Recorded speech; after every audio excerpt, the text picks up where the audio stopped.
Hi friends, welcome to Erode family சமையல்.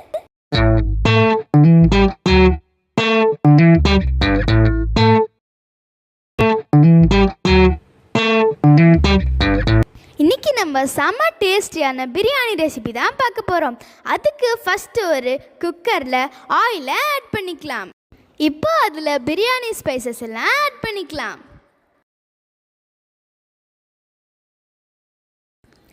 கொஞ்சமாக கருவேப்பிலை அதில் ஆட் பண்ணிக்கலாம். இப்போ 3 முழு கிரீன் சில்லி அதில் ஆட் பண்ணிக்கலாம். ஸ்லைஸாக கட் பண்ணி வச்ச பெரிய வெங்காயத்தையும் அதில் ஆட் பண்ணிக்கலாம். அது வதங்கிட்டு இருக்க கேப்பில் நம்ம மட்டன் பீசஸை வாஷ் பண்ணி எடுத்துக்கலாம். இப்போ நம்ம சீரக சம்பா ரைஸை ஊற வச்சுக்கலாம். 1 கிலோ சீரக சம்பா ரைஸுக்கு 3/4 கிலோ மட்டனை நம்ம ஆட் பண்ணணும்.